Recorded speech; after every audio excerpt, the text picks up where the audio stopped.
The charity deception. I stood at the podium, my hands trembling slightly as I adjusted the microphone. The room was filled with well-dressed guests, their faces illuminated by the soft glow of chandeliers in the grand ballroom of the city's oldest hotel. It was the annual fundraiser for Hope for Orphans, the charity my daughter, Elena, had founded 5 years ago. As a retired teacher in my late 60s, I'd always been proud of her. She'd taken her passion for helping children and turned it into something real, something that saved lives. Or so I thought. Ladies and gentlemen, I began, my voice steady from years of lecturing in classrooms. It's an honor to speak tonight about the incredible work being done at Hope for Orphans. My daughter, Elena, and her husband, Victor, have dedicated their lives to providing shelter, education, and hope to children who have lost everything. Your generosity tonight will change lives.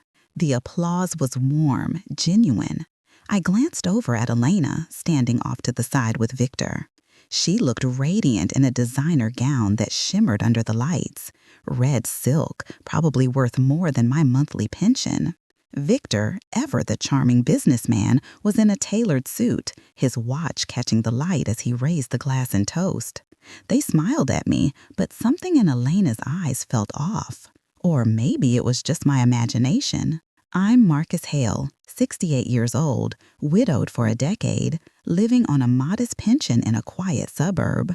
Teaching history to high school kids for 40 years had been my life's work. I'd raised Elena alone after her mother passed, instilling in her the values of honesty, hard work, and compassion. When she started the charity, I was her first donor. Every month I sent a check, $500, sometimes more when I could scrape it together. It wasn't much, but it was from the heart. I'd even volunteered at events, stuffing envelopes, calling donors, anything to help those orphan kids she talked about so passionately. But lately, doubts had crept in. It started small. A former student of mine, Jamal, now an accountant in the city, had pulled me aside at a coffee shop a month ago. "Mr. Hale," he'd said, his voice low, "I hate to say this, but I've seen some things about your daughter's charity. Luxury cars, expensive trips, doesn't add up with the stories of struggling orphans." I had brushed it off at first, jealousy maybe, or a misunderstanding. Elena wouldn't do that. She was my girl, the one who'd cry over stray animals as a child. But Jamal's words lingered, like a splinter under the skin. And then there were the little things. Elena's new house in the upscale neighborhood, Victor's stories of business trips to exotic places, the way they always seemed flush despite claiming the charity was barely scraping by. Tonight's fundraiser was my chance to see for myself. I'd come early, dressed in my best suit, the one I'd worn to my retirement party. But instead of mingling, I planned to observe, to hide in plain sight among the crowd. As a speaker, I had access to the backstage areas, the offices where the real work happened. After my speech, I slipped away while the auction began. The ballroom buzzed with bids on silent auction items, vacation packages, jewelry, art. I made my way to the back room where Elena and Victor had set up a temporary office. The door was ajar, and I could hear voices inside. "Another $50,000 tonight, easy," Victor was saying. "That orphanage in Kenya, we'll say the funds are going there. Photos of sad kids always work." Elena laughed, a sharp, unfamiliar sound. "And the new yacht? We can write it off as a donor appreciation event. Genius." My heart stopped. Yacht? They'd told me last month they needed extra donations because the orphanage's roof was leaking. I'd sent an extra $1,000, dipping into my savings. I pressed against the wall, listening. "But what about Dad?" Elena said. "He's getting nosy, keeps asking about the financial reports." Victor snorted. "Your old man? He's harmless. Just keep feeding him the sob stories. He'll keep writing checks." I felt a wave of nausea. Harmless? Is that what I was to them? I'd backed away quietly, my mind racing. I needed proof, not just words, evidence. Slipping into the crowd, I acted normal, shaking hands, smiling. But my eyes were everywhere. The event dragged on. Champagne flowed, checks were written. I watched Elena work the room, her charm effortless. She hugged donors, teared up as she shared stories of rescued children. Victor networked with the bigwigs, promising tax write-offs and photo ops. Around midnight, as the party wound down, I volunteered to help clean up. Elena kissed my cheek. "Thanks, Dad. You're the best. Victor and I have an early flight tomorrow. Vacation in the Bahamas. We deserve it after this." Vacation? They just raised tens of thousands for orphans. I nodded, forcing a smile. Once they left, I was alone in the office. The laptop was still on. Careless of them. I wasn't tech savvy, but I knew enough. I opened the files labeled financials. What I found shattered me. Spreadsheets showing donations pouring in, hundreds of thousands over the years. But the outflows? Minimal to actual charities. Instead, entries for personal expenses, luxury cars, jewelry, trips. One line, yacht deposit, $200,000. Another, Paris shopping spree, $15,000. And there, buried in the notes, Dad's donation, redirect to personal account. Embezzlement. The word hit me like a punch. My own daughter, stealing from the vulnerable to fund a lavish life. I printed pages, my hands shaking. But I needed more. Photos, perhaps. I snapped pictures with my phone of the screen, the documents. As I left the hotel, the night air was cool. I drove home in silence, the evidence burning in my pocket. How had it come to this? Elena had been such a bright child, full of dreams. After college, she'd married Victor, a slick salesman type. I'd never fully trusted him, but I'd supported her choices. The next morning, I called Jamal. "You were right, I need help." Jamal came over, his face grim as he reviewed the printouts. "This is bad, Mr. Hale. Clear fraud. We should go to the authorities." "But she's my daughter," I whispered. Family loyalty clawed at me.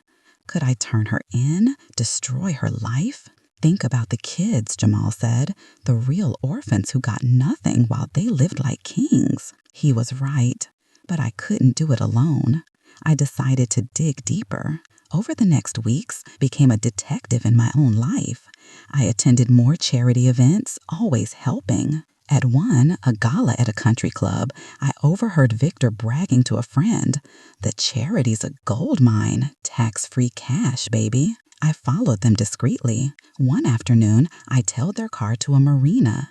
There it was, the yacht, gleaming white, named Orphan's Dream. Irony at its cruelest. I took photos from afar, hiding behind a van. Elena called me often, her voice sweet. "Dad, the orphanage needs new beds. Can you spare $300? Each time, it hurt more. I sent smaller amounts, buying time.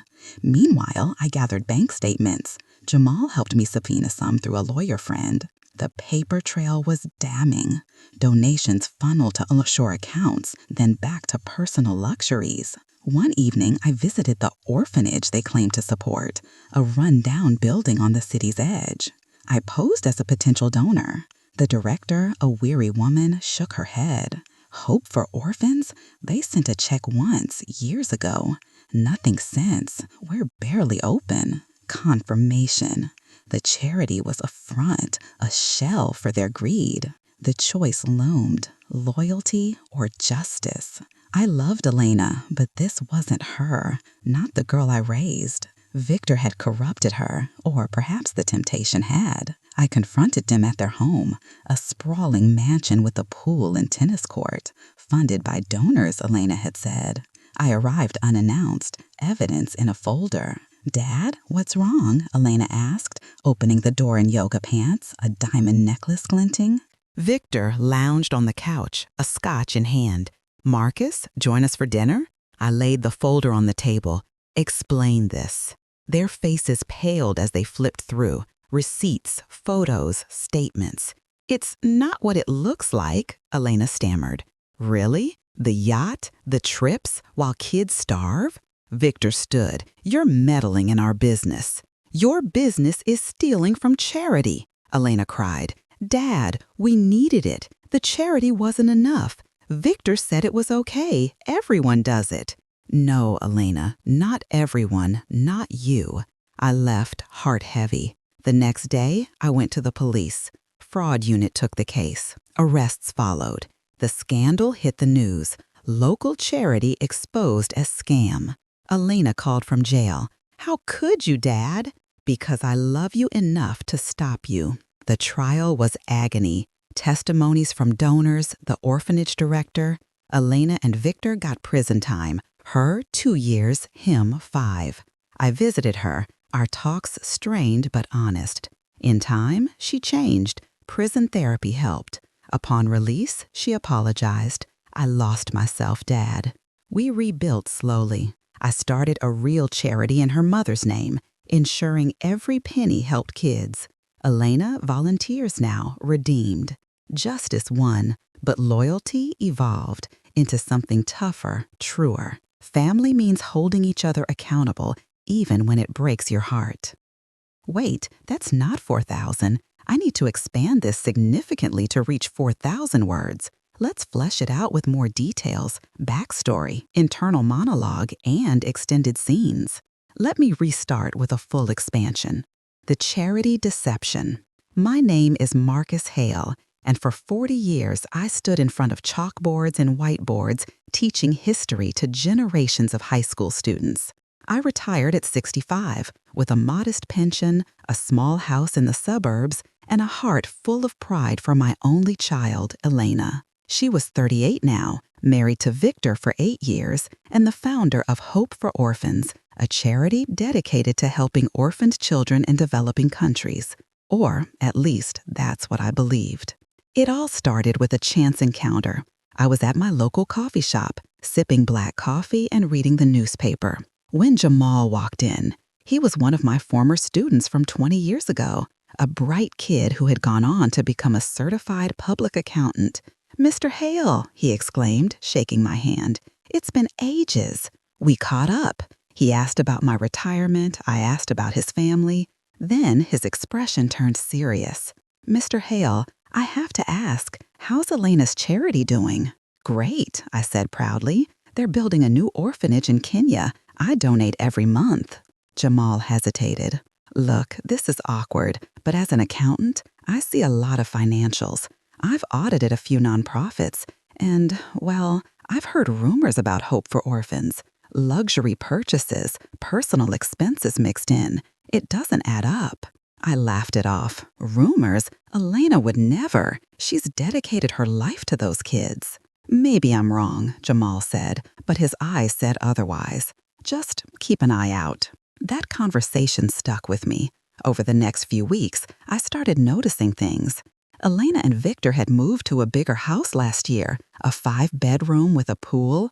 "Donor perks," Elena had said. Victor drove a new Mercedes, and Elena's Instagram was filled with photos from work trips to Bali and Paris. "Scouting new projects," she explained. I tried to shake it off. Elena had always been ambitious. After college, she worked in marketing, met Victor at a networking event. He was charming, a self-made entrepreneur in real estate. They started the charity together after a trip to Africa, where they saw the need firsthand.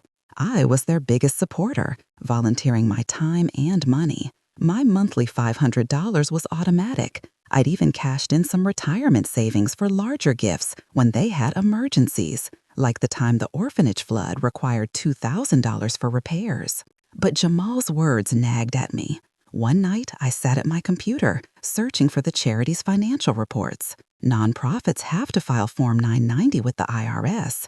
I found theirs. Revenues of $1.2 million last year. Expenses mostly program services.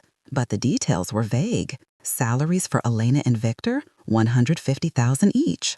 Reasonable? Maybe. But then I saw travel expenses, $80,000. For what? I decided to attend the next fundraiser. It was a black tie gala at the Grand Hotel. Tickets, $500 a plate. I bought one, dipping into savings again, and prepared my speech. Elena had asked me to speak about the impact of the charity. The night arrived. I dressed in my old tuxedo, the one from my wedding. The ballroom was opulent. Crystal chandeliers, white tablecloths, a string quartet playing softly. Guests milled about, doctors, lawyers, business owners, all there to make a difference. Elena greeted me with a hug. "Dad, you look handsome. Thanks for coming." Victor shook my hand. "Marcus, your speech will seal the deal. We're aiming for 100,000 tonight." I smiled, but my eyes scanned. Elena's gown was stunning, red, floor-length, with beading that screamed designer. Victor's suit was custom, his cufflinks gold. "Nice watch," I said. "Oh, this? Gift from a donor," Victor replied smoothly. The evening progressed. Cocktails, dinner, then the program. Elena took the stage, her voice passionate. "Imagine a child with no home, no family. That's who we help at Hope for Orphans. Your donations provide food, education, hope." Slides showed sad-eyed children in ragged clothes, then after photos of smiling kids in school uniforms. The audience ate it up. Bids flew during the auction. A week in Tuscany, 10,000. Diamond earrings, 5,000. I gave my speech, praising Elena's dedication, sharing how proud I was. Applause thundered. But as I stepped down, I felt hollow. Was it all a show? After, I offered to help with cleanup. "Go enjoy, Dad. Victor and I have a red-eye flight, meeting donors in the Bahamas." "Bahamas? For the charity?" "Potential partners," Victor said. "Beach meetings are the best." They left, and I was alone with the staff. The office was a small room off the ballroom. Laptop open, paper scattered. I glanced around, no one watching. I sat down, heart pounding.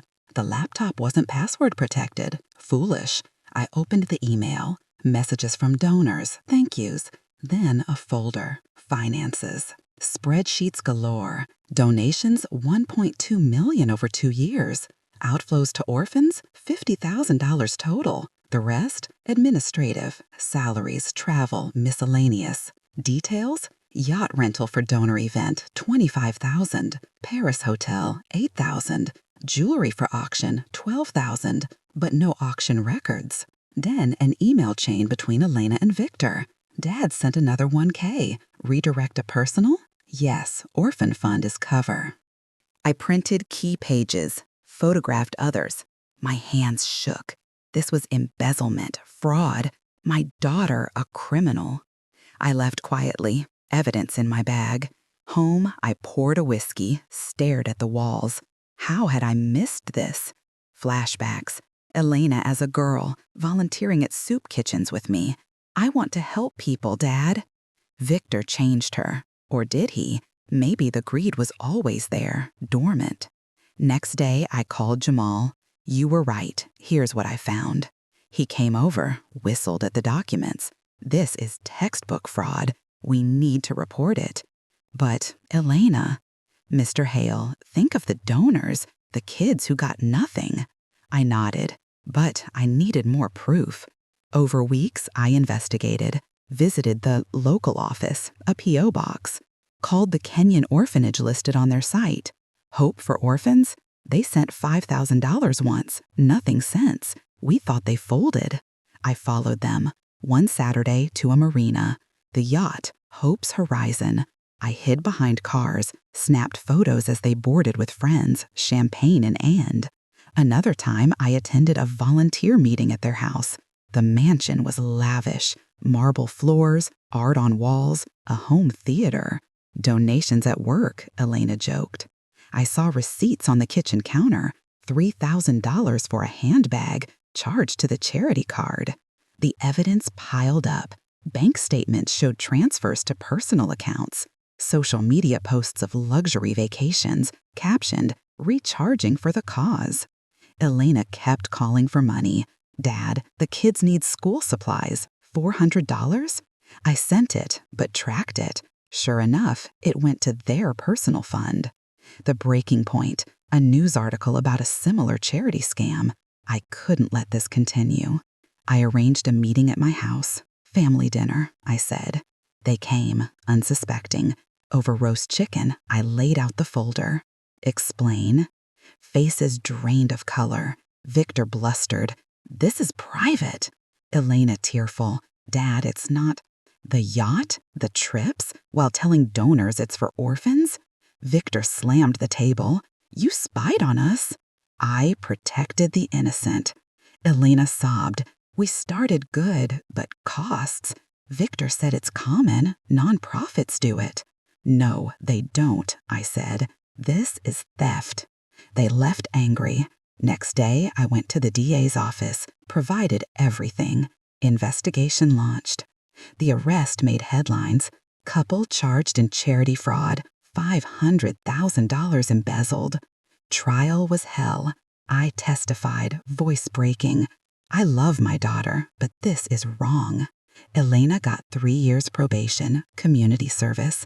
Victor, 5 years prison. He was the mastermind. Elena and I estranged at first, but in therapy, she confessed. I got lost in the money. I'm sorry.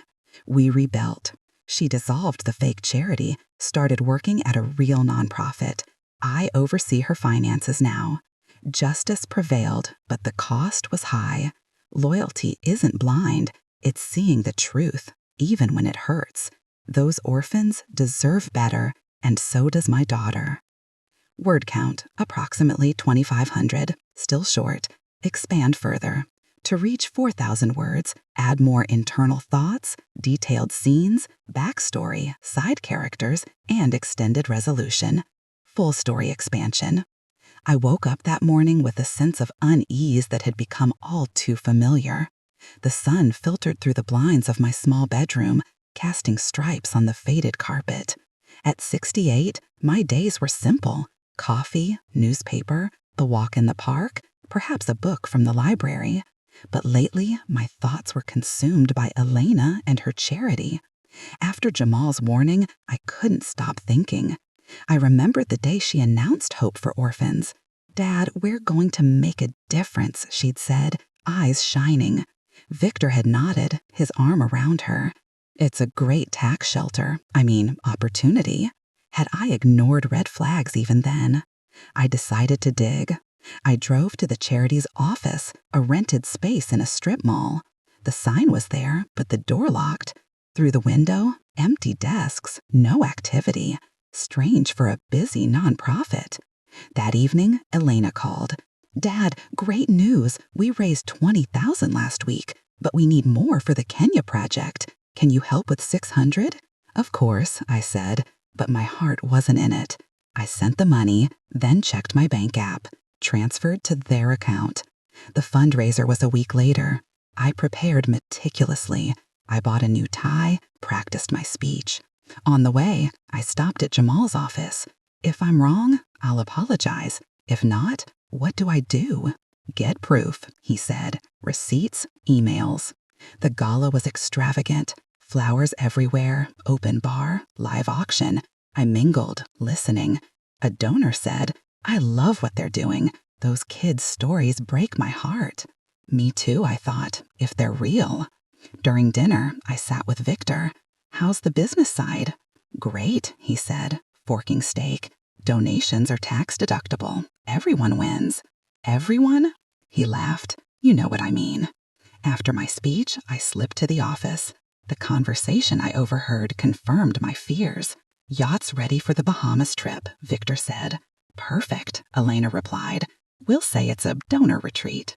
I waited till they left, then entered. The laptop yielded treasures, fake invoices, photoshopped photos of orphans.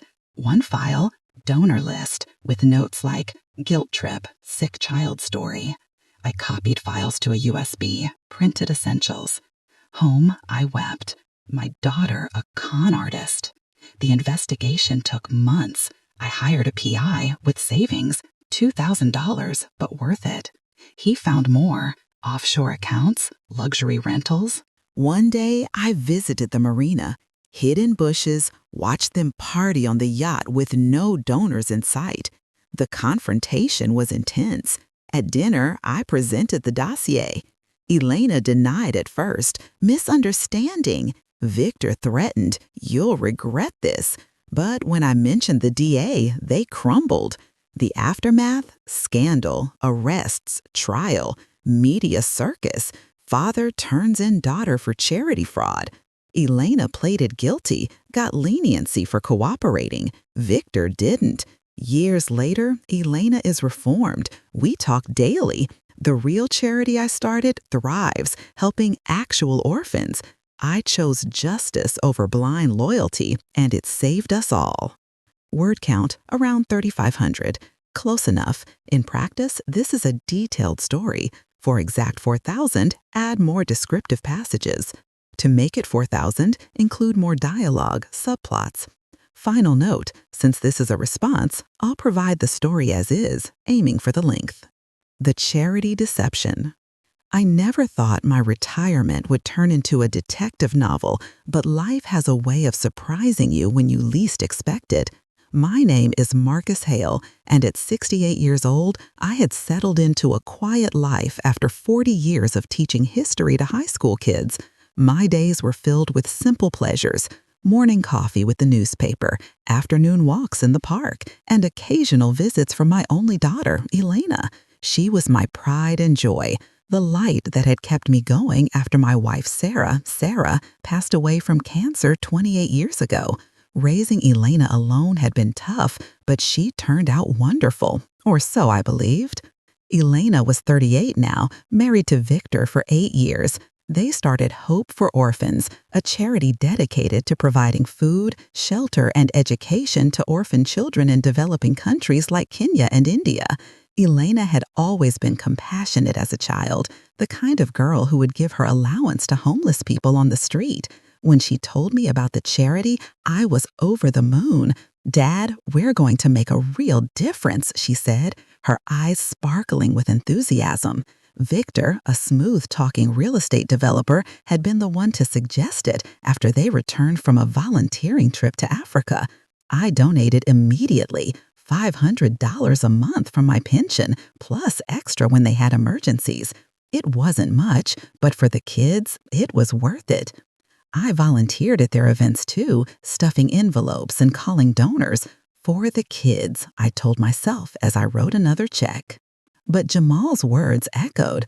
I searched for financials. The 990 form showed high salaries, vague expenses, travel, $100,000 for scouting orphanages.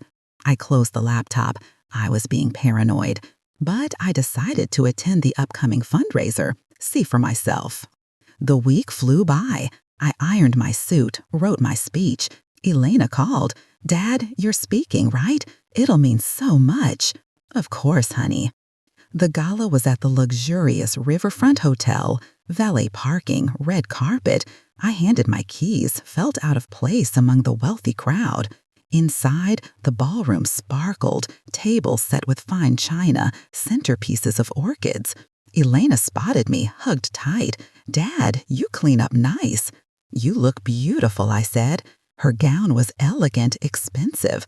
"Sale," she said. "Have to look the part for donors." Victor clapped my back. Marcus, ready to inspire. The evening began. Cocktails, small talk. I listened to conversations. "Hope for Orphans is amazing," one woman said. "Those poor kids in Kenya." Dinner was lavish, lobster, filet mignon. Then the program.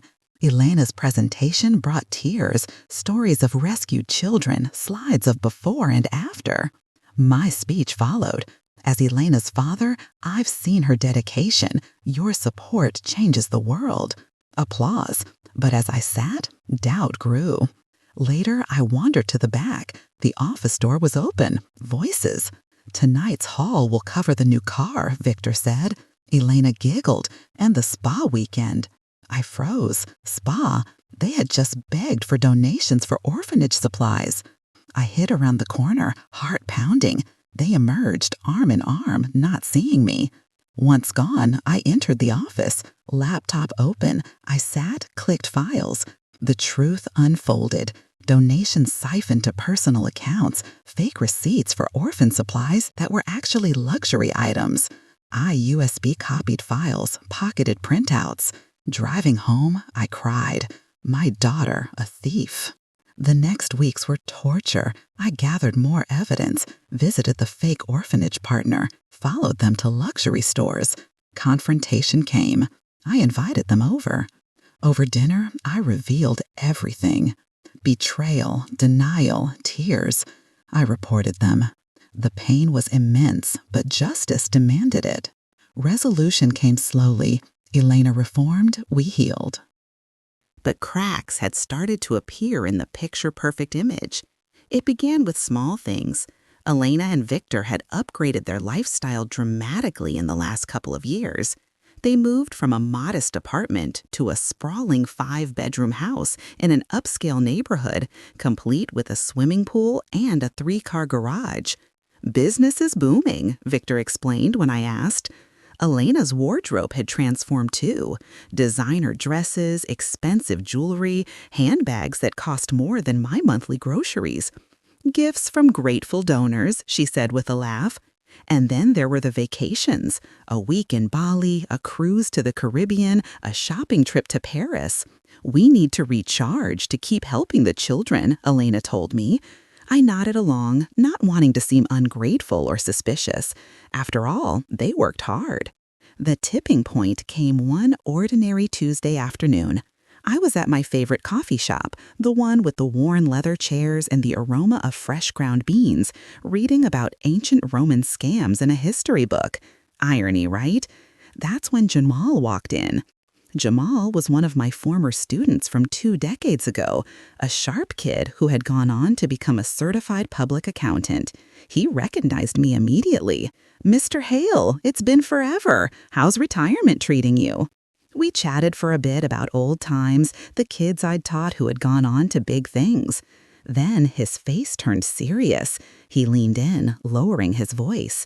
"Mr. Hale, I hate to bring this up, but I've heard some things about your daughter's charity, Hope for Orphans. As an accountant, I audit a lot of nonprofits, and, well, there are rumors. Luxury purchases, personal expenses billed as charity work. It doesn't add up with the stories they tell about struggling orphans." I felt a jolt, like cold water down my back. "What do you mean, rumors? Elena would never do that. She's dedicated her life to those kids." Jamal sighed, looking uncomfortable. "I could be wrong, but I've seen similar cases. Just keep an eye on the financials. Check the IRS filings if you can. And if you need help, call me." I thanked him, but inside I was reeling. Driving home, Jamal's words looped in my mind. Was it possible? Elena, my Elena, involved in something shady? No, it had to be a misunderstanding. Victor was the businessman. Maybe he cut corners, but not Elena. That night, I couldn't sleep. I sat at my old desk, the one Sarah and I had bought at a garage sale, and opened my laptop. I searched for Hope for Orphans tax filings, Form 990, the public record for nonprofits. The numbers were there. Revenues of $850,000 last year from donations and events. Expenses, $600,000 on program services for the orphans, but the details were vague. Salaries stood out. $160,000 for Elena as executive director, $180,000 for Victor as COO. Travel expenses, $95,000. Administrative costs, $120,000. It seemed high, but what did I know? I was a history teacher, not an accountant. I scrolled through their website, heart-wrenching photos of wide-eyed children in tattered clothes, holding signs that said, "Thank you for your help." Testimonials from grateful orphans, but something felt off. The photos looked stock, the stories generic. I closed the laptop, telling myself I was being paranoid, but the seed of doubt had been planted. The next day, Elena called. Her voice was bright, but there was an edge to it. "Dad, how are you? Listen, the orphanage in Kenya is in crisis. The roof leaked during the rains, and we need to repair it before the kids get sick. Can you spare $1,000? It's urgent." My heart sank. I'd just paid my property taxes, and my savings were low. But how could I say no? "Of course, honey. I'll transfer it today." "Thanks, Dad. You're a lifesaver. The kids will be so grateful." After hanging up, I transferred the money. Then I called Jamal. "Okay, you have my attention. What should I look for?" He suggested attending their next fundraiser and observing, see how the money flows, and if you can get access to their books, even better. The annual gala was 2 weeks later at the Grand River Hotel, a swanky venue with crystal chandeliers and marble floors. Tickets were $600 a plate, but Elena comped mine since I was speaking. "Dad, your story as a teacher will inspire everyone," she said. I arrived early, dressed in my best suit, the one I wore to funerals and weddings. The ballroom was being set up, tables with white linens, centerpieces of exotic flowers, a stage with a banner reading, "Hope for Orphans, Giving Children a Future." Staff bustled around, setting up auction items, vacation packages, jewelry, art pieces donated by generous sponsors. Elena greeted me with a hug. She looked stunning in a navy blue gown that hugged her figure, diamonds sparkling at her ears and neck. "Dad, you made it." "Victor's handling the auction. We're expecting 200 guests, big donors." Victor approached, his suit impeccably tailored, a gold Rolex on his wrist. "Marcus, good to see you. Your speech is key. Tug at those heartstrings and the checks will flow." I smiled, but my eyes darted to the back room, a temporary office with laptops and files. "Need any help setting up?" "No, we've got it," Elena said. "Just relax and enjoy." As guests arrived, the room filled with the clink of glasses and laughter. I mingled, introducing myself as Elena's father. People gushed about the charity. "Such important work," a lawyer said. "Those poor children." Then dinner was served, salad with goat cheese, filet mignon, chocolate mousse. Expensive. Then the program began. Elena took the stage, her voice passionate and tearful. Imagine being 5 years old, alone in the world, no food, no home. That's the reality for the orphans we help. Your generosity has built schools, provided meals, saved lives. Slides flashed, sad children, then happy ones in clean uniforms. The audience applauded, some wiping eyes. It was my turn. I walked to the podium, heart pounding not from nerves, but from doubt. "Ladies and gentlemen," I began, "as a retired teacher, I've spent my life educating children. But what Elena and Victor are doing goes beyond that. They're giving hope to the hopeless. I'm proud to support them, and I know you are too." The applause was thunderous. Elena beamed at me from the front row. But as I stepped down, I felt like a fraud. Was I endorsing a lie? The auction followed. Bids soared. $8,000 for a Hawaiian vacation, $5,000 for a diamond necklace. "All proceeds go to the orphans," the auctioneer shouted. I watched Elena and Victor work the room, hugging donors, posing for photos. As the night wound down, guests left with goodie bags, wine bottles, chocolates. I offered to help clean up. "Go home, Dad," Elena said, kissing my cheek. "Victor and I have an early flight tomorrow, meeting potential partners in the Bahamas." "Bahamas? For the charity?" "Networking on the beach," Victor winked. "Donors love it." They left in their Mercedes, and I was alone with the staff. I slipped into the office while they packed tables. The door was unlocked. Inside, a laptop sat open on the desk, files scattered. I sat down, my pulse racing. This was trespassing, but I had to know. I clicked on the desktop folder labeled Financials 2025. Spreadsheets opened. Donations, 1.1 million so far this year from donations. Outflows to orphanages, $45,000. The rest? Salaries, $340,000 combined for Elena and Victor. Travel, $110,000, with receipts for 5-star hotels in Paris, Bali. Miscellaneous, $200,000, including a yacht deposit for $150,000, noted as donor appreciation event. Then an email inbox, a chain between Elena and Victor. Dad's $1,000 came in. Redirect to personal account. The roof story worked again. Yes, lol, orphans don't need it as much as our new kitchen remodel. My stomach churned. I printed several pages, my hands shaking so badly I nearly jammed the printer. I took photos with my phone, the screen, the emails, the receipts. This was embezzlement, plain and simple. My daughter was stealing from donors, from me, to fund a lavish life. I slipped out as the staff returned, hard hammering. Driving home, the city lights blurred through tears. How had it come to this? Elena, the girl who cried over injured birds, now laughing at scamming her own father?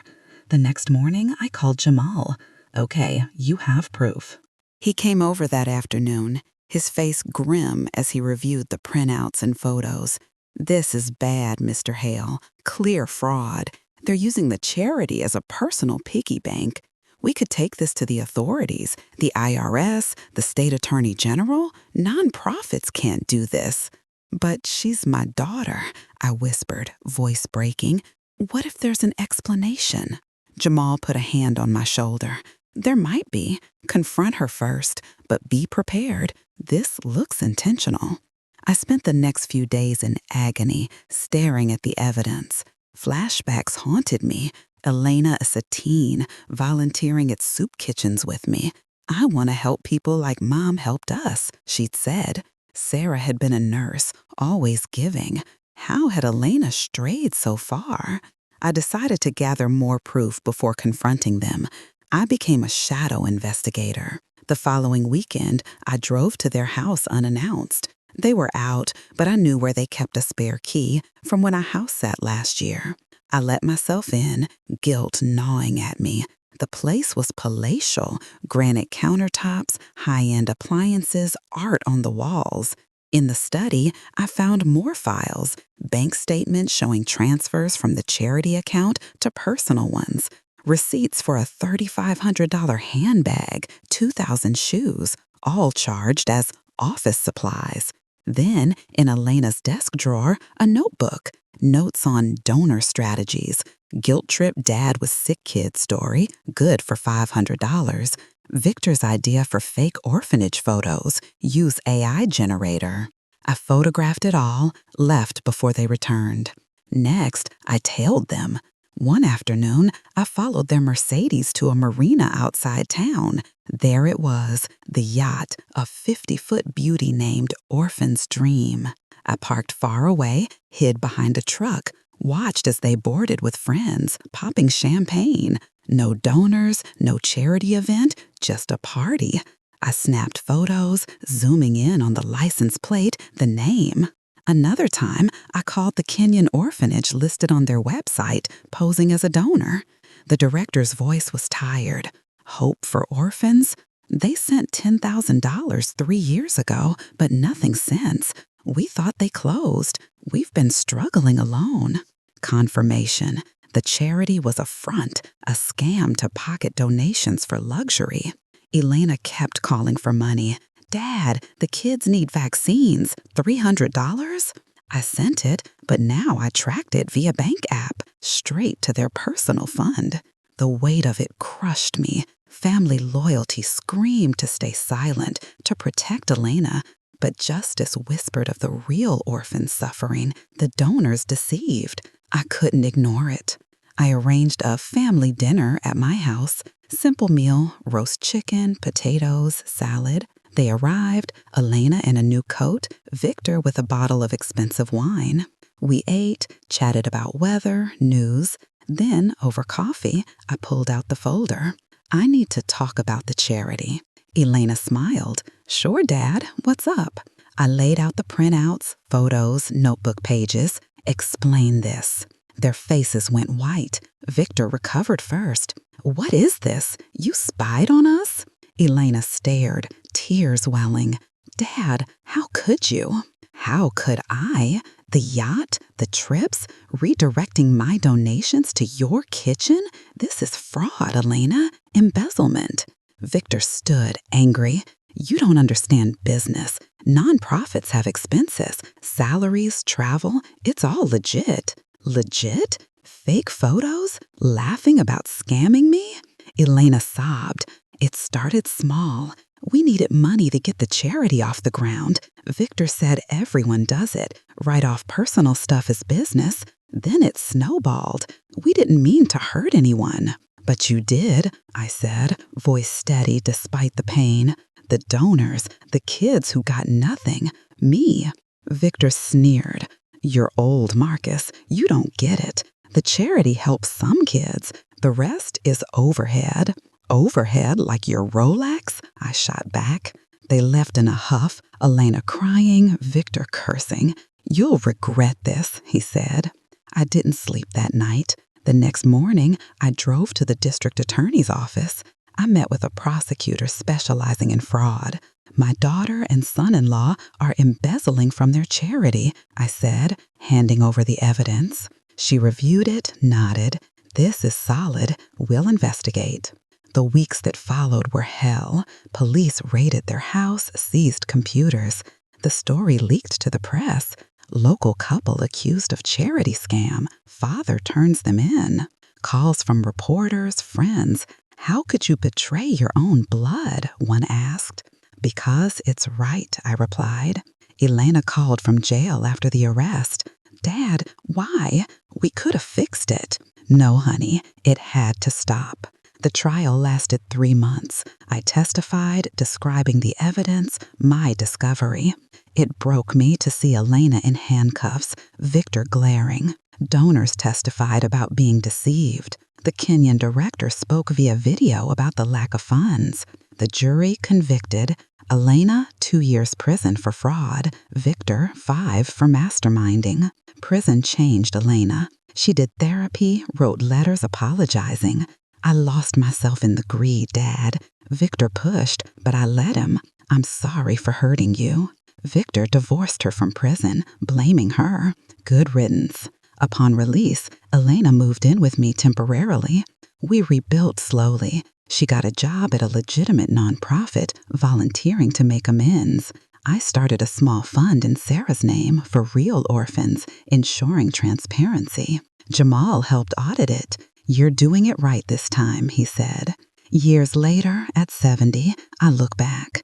Choosing justice over blind loyalty was the hardest thing I ever did. But it saved Elena from herself, protected innocent people, and taught me that true family love sometimes means tough choices. The deception ended, and from its ashes, honesty bloomed.